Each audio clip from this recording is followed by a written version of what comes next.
एका इंजिनिअरिंग कॉलेजपासून सुरू झालेला हा वटवृक्ष आज जवळजवळ 5 विद्यापीठं आहेत आपली. MIT world peace university Pune, MIT ADT university Loni Kalbhor Rajbag, MIT university Shillong, MIT university Avantika Vidyapeeth Ujjain आणि ही MITच्या फ्लॅगशिपच्या अंडरची 5वं विद्यापीठ आहे. आणि MITचा जर तुम्ही प्रवास बघाल तर सरांनी 1983 साली कोथरूड येथे पहिलं संस्था जेव्हा चालू केली, पण सरांचा सदैव भर राहिला की ग्रामीण भागामध्ये संस्था निघाल्या पाहिजेत, शहरी भागामध्ये संस्था असतातच. आणि मी खरंच सर्व पालकांचे आणि विद्यार्थ्यांचे आभार मानते ज्यांनी मागच्या वर्षी MIT या नावावर विश्वास ठेवून या संस्थेमध्ये ॲडमिशन घेतली. आणि 4 वर्षानंतर तुम्ही या संस्थेतून जेव्हा बाहेर पडाल, मला खात्री आहे की कुठल्याही पालकांना असं वाटणार नाही की याच्यापेक्षा बेटर विद्यापीठात आपला मुलगा किंवा मुलगी शिकू शकले असते. तर खरंच आपल्या सर्वांचे खूप खूप आभार की आम्ही आमच्यावर विश्वास दाखवला. आणि जोशी सरांच्या टीमच्या अंडर मला खात्री आहे की तुमची मुलं ही भारत देशाचे सुजाण नागरिक बनूनच या संस्थेमधनं बाहेर पडतील. त्याबद्दल खरंच खूप खूप धन्यवाद प्रत्येकाचे. थोडंसं सोलापूरबद्दल बोलेन. कराड सरांचं मूळ गाव लातूर आहे आणि आपल्या माहितीस्तव सांगते. मला बरेच लोक सरांना ओळखतात, पण तरी जे नवीन असतील किंवा ज्यांना कराड सरांबद्दल जास्त माहिती नाही त्यांच्याबद्दल थोडंसं सांगेन की सरांनी त्यांचं शालेय शिक्षण हे माढ्याला घेतलं. त्याच्यानंतर सरांचं शिक्षण हे बार्शीमध्ये सिल्वर ज्युबिली हायस्कूलला झालं. तिथल्या बोर्ड ऑफ ऑनर्समध्ये सरांचं नाव अजूनही लिहिलेलं आहे. त्याच्यानंतर दयानंद कॉलेज सोलापूर इथे सरांनी शिक्षण घेतलं आणि सरांचा विचार होता की मला कलेक्टर व्हायचं आहे. आणि त्यांना वाटायचं कलेक्टर होण्यासाठी ॲग्रिकल्चरला जाणं गरजेचं आहे. आणि 11वी 12वीला तेव्हा चांगले मार्क पाडल्यावर त्यांचा BSc ॲग्री आणि कलेक्टर करणे असा विचार असताना इथले जे दयानंदचे त्यांचे प्रिन्सिपल होते प्राध्यापक कुलकर्णी, त्यांनी सरांना सांगितलं की अरे कलेक्टर होण्यासाठी BScला जाण्याची गरज नाही, तू इंजिनियर हो. आणि then the journey begins. Sir had join COEP Pune as mechanical engineering. Pass out झाल्यावर सरांच्या वेळेला कल्चर असं होतं की पिंपरी चिंचवडमध्ये खूप साऱ्या इंडस्ट्रीज होत्या आणि सेफ जॉब कुठला तर इंडस्ट्रीमध्ये काम करणे. सकाळी 9ला पुण्यातनं बसेस सुटायच्या, पिंपरी चिंचवडला जायच्या आणि 6 वाजता सगळे वर्कर आणि ऑफिसर्स घरी यायचे. त्या काळामध्ये जेव्हा शिक्षक होणं हे फार ग्रेट मानलं जायचं नाही, तेव्हा सरांनी COEPमध्ये स्वतः प्राध्यापक झाले. त्यांच्याबरोबर ते झाले म्हणून तेव्हापासूनच लिडरशिप क्वालिटीज असल्यामुळे ते झाले म्हणून त्यांचे बरेच बॅचमेट शिक्षक झाले. आणि सरांनी जेव्हा MIT स्थापन केली ते बरेचसे मित्र MITमध्ये फाउंडेशन डेपासनं अगदी या जगातला निरोप घेईपर्यंत सरांसोबत होते असं मी म्हणेन. आणि ह्या विश्वप्रयाग विद्यापीठाबद्दल सांगायचं झालं तर कराड सरांना ज्यांनी वाढवलं त्या आमच्या आत्या प्रयाग अक्का कराड, जे आता आमच्यामध्ये नाही आहेत, पण सरांची आई खूप लहानपणी वारली आणि अक्कांनीच सरांना मोठं केलं. अक्कांचं लग्न झालेलं असताना भावंडं लहान आहेत म्हणून अक्का त्यांचा संसार सोडून आमच्या घरी येऊन राहिल्या आणि सर्व भावा बहिणींचं शिक्षण, त्यांना मोठं करणं, त्यांचं लग्न लावणं. एखादी स्त्री जेव्हा घराला मोठं करायचं ठरवते तेव्हा ती काय करू शकते हे आम्ही लहानपणापासून पाहिलेलं आहे. ती जमीन जेव्हा MITने घेतली तेव्हा एका आषाढी एकादशीनंतर अक्का स्वतः इथे आल्या होत्या आणि त्यांच्या हाताने इथे भूमिपूजन झालं होतं. हीच ती जागा आहे. काही जुने कर्मचारी इथे आहेत, त्यांना लक्षात असेल की अक्कांच्या हस्ते इथे भूमिपूजन, कराड सर, अक्का, माझे मोठे काका तुळशीराम अण्णा कराड हे सर्व त्या कार्यक्रमाला उपस्थित होते. आणि त्याच्यानंतर विश्वशांती गुरुकुल स्कूल चालू झालं. आणि मागच्या वर्षी जेव्हा प्रायव्हेट स्टेट विद्यापीठ महाराष्ट्रात निघत होती तेव्हा कराड सरांनी अशी इच्छा व्यक्त केली की सोलापूरला विद्यापीठ काढायचं आहे. आता आमची बरीच चर्चा होती की सर छोटं ठिकाण आहे, शिक्षणाचं महत्त्व किती असेल आणि आपल्याला रिस्पॉन्स कसा मिळेल. पण मला असं वाटतं जोशी सर, मनाल sir, Prabha and all the faculty members, the administration staff and all the non teaching staff, मला वाटतं तुम्ही ज्या प्रकारे ही संस्था मोठी करताय खरंच अभिमानास्पद आहे की MITची जी विजन आहे ती तुम्ही सत्यात उतरवता. या ठिकाणी खूप खूप अभिनंदन तुमचं सगळ्यांचं की तुम्ही कराड सरांनी आता हमारे चीफ गेस्ट सर जो है उन्होंने कहा कि नेशनल एजुकेशन पॉलिसी के इम्प्लीमेंटेशन के लिए डॉक्यूमेंटेशन बनाए गए. मैं यहाँ आपको सबको बताना चाहूँगी कि MIT कराड सर को मैं ग्रेट विजनरी नहीं ऐसा कहूँगी, मैं कहूँगी की त्यांना फोरसाईट आहे, पुढचं दिसतं सरांना. त्यामुळे नॅशनल एज्युकेशन पॉलिसीबद्दल विचाराल तर MIT संस्थेमध्ये गेल्या 39 वर्षामध्ये ऑलरेडी त्यातले 50% around things are in place, implemented. जे भारत देशाने, भारत सरकारने आत्ता विचार केला की भारतीय शिक्षण पद्धती कशी असावी, तर मूल्याधिष्ठित असावी. मूल्याधिष्ठित म्हणजे भारतीय मूल्य, आपली शैक्षणिक पद्धती, आपली कुटुंब पद्धती, आपलं राहणीमान, या सर्वांना धरून आपण पुढं गेलो तर भारत देशाचा झेंडा आपले आदरणीय पंतप्रधान आत्ता जगभर गाजवतच आहेत. पण मला जर विचाराल तर MIT संस्थेमधनं बाहेर पडलेले 83 सालापासूनचे विद्यार्थी, आमचे विक्रम घैसासुद्धा MITचे विद्यार्थी आहेत. मी MITमध्ये शिकलेली आहे.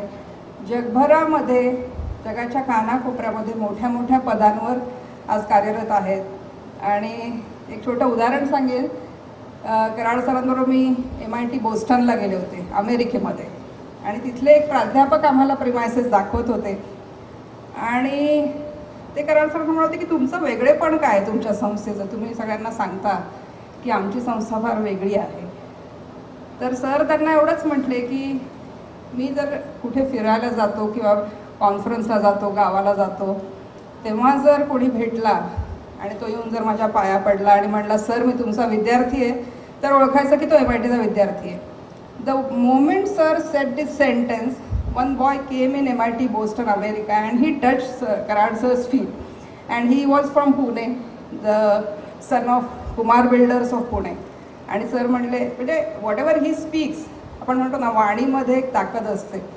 तर मला असं वाटतं आपल्या सर्वांची, जोशी सर, MIT ग्रुपचे सर्व कर्मचारी आणि माझे सर्व विद्यार्थी मित्र, आपली एक खूप मोठी जबाबदारी ही आहे की एका द्रष्ट्या नेत्याच्या किंवा एका द्रष्ट्या लीडरच्या हाताखाली काम करताना आपली जबाबदारी खूप मोठी असते. आपल्या स्वतःच्या आवडीनिवडी, आपले विचार त्यांच्याप्रमाणे चालवायचे असतात. ही खूप मोठी जबाबदारी आहे. जसं जोशी सर म्हणले की पालकांनी मुलांवर लक्ष ठेवावं, हे वारंवार सांगण्याची गरज निर्माण होती. याच्याबद्दल मी आज जास्त बोलणार नाही, कारण हा तो स्टेज नाही जिथे आपण कुठल्याही वेगळ्या प्रकारचे विचार आणावेत. पण जगामध्ये ज्या प्रकारे आत्ता डेव्हलपमेंट होती आहे, चांगली का वाईट ह्याचा विचार दरवेळी करावा लागतो. आणि मला असं वाटतं की भारतीय संस्कृती, परंपरा आणि तत्त्वज्ञानाचा विचार जर केला, आपले गाथा, ज्ञानेश्वरी, बसवेश्वरांनी जे शिकवण दिलेली आहे समाजाला, हे सगळं मनात ठेवून उच्च शिक्षण घेऊन जर आपला स्वतःचा विचार मोठा केला तर भारताच्या जडणघडणीमध्ये आणि देशाच्या जडणघडणीमध्ये सर्व विद्यार्थी हा खूप मोलाचा वाटा आहेत. आत्ता असं म्हणतात की भारत हा सगळ्यात यंग देश आहे, पण काही वर्षांनी हेही ध्यानात ठेवलं पाहिजे की तिथे सगळ्यात जास्त वृद्धांची संख्या असणार आहे. त्याची तयारीसुद्धा मनात आपण कुठेतरी केली पाहिजे की youngest country and the most populous country of the world असं जेव्हा म्हणतात, तेव्हा आपण खरंच त्या पात्रतेमध्ये उतरतोय का. आत्ताच ऑलिम्पिक झालं तर मी जस्ट विचार करत होते, जेव्हा ती बोट पाण्यातनं आली आणि ते म्हणले की the most populous country of the world, आणि 100 खेळाडू फक्त गेले होते खेळायला. अगेन्स्ट ऑस्ट्रेलिया हे पुणे शहरा एवढं देश आहे, 500 खेळाडू खेळायला गेले होते. आणि इतर अनेक देश, एका देशाची लोकसंख्या 78,000 होती. मला माहीत नाही सोलापूरची लोकसंख्या काय, पण 78,000 लोकसंख्येच्या देशाने सुद्धा एक गोल्ड मेडल मिळवलं. आणि जेव्हा ऑलिम्पिक आपण बघत होतो तेव्हा असं वाटलं की गोल्ड मेडल जो मिळवतो त्या देशाची अँथम तिथं वाजते. अमेरिकेची अँथम 40 वेळा तिथं परफॉर्म झाली.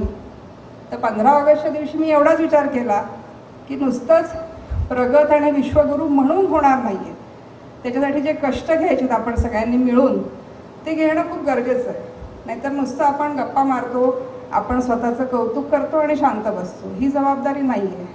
सध्याच्या पालकांची आणि विद्यार्थ्यांची जबाबदारी ही आहे, मुलांना फक्त शिक्षणातच नाही, एखाद्या मुलाची किंवा मुलीची खेळामध्ये आवड असेल तर तेही एक उत्तम करिअर होऊ शकतं हे लक्षात ठेवण्याची गरज आहे. एखाद्या डॉक्टरांच्या मुलाला असं वाटू शकतं की मला इंजिनियर नाही, मला आर्टिस्ट व्हायचं आहे, तर तो सपोर्ट आपण आपल्या मुलांना केला पाहिजे, ना की बळजबरी. तर मी सगळ्या पालकांना विनंती करेन की तुमच्या मुलींची आवड जाणून घ्या, ती जोपासा. शिक्षण हे आहेच, शिक्षण घेणं गरजेचंच आहे, पण शिक्षणासोबत छंद जोपासणं, कला जोपासणं हेही तितकंच गरजेचं आहे. आणि आय एम शुअर की विश्वप्रयाग युनिव्हर्सिटी होलिस्टिक डेव्हलपमेंटच्या अंडर हे सर्व प्रोग्राम्स लवकर तिथं चालू करेल. आत्ता तुम्ही इंजिनिअरिंग, BBA, BCA, MBA आणि pharmacy, I think we are running few courses. पण लवकरच MIT ADDच्या धर्तीवर आपण होलिस्टिक डेव्हलपमेंट, संगीत कला असो किंवा इतर विषयाचं नॉलेज असो, नॅशनल एज्युकेशन पॉलिसीमध्ये there are marks for everything. If you want to contribute they should have a credit points even for extracurricular. So we will be focusing on this. शेवटी एवढंच म्हणेन की कराड सर, गैसा सर, विक्रमचे वडील, गैसा सरांबद्दल 2 शब्द बोलल्याशिवाय माझं भाषण पूर्ण होऊ शकत नाही. कारण जी संस्था MIT ग्रुपमधली मी बघते तिचे फाउंडर डीन स्वर्गवासी सुरेश गैसा सर होते.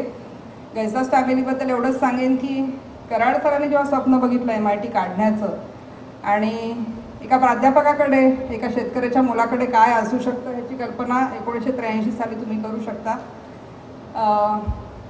सरांचे एक मित्र आहेत प्रकाश जोशी. सरांनी त्यांची संकल्पना जोशींना सांगितल्या. जोशी म्हणले, माझा एक मित्र आहे सुरेश गैसास, त्याच्याकडे जमीन आहे, आपण जाऊन त्यांना मागू. आणि कराड सर आणि Joshi sir, Gaisa sir ENT surgeon होते, त्यांच्या क्लिनिकवर गेले.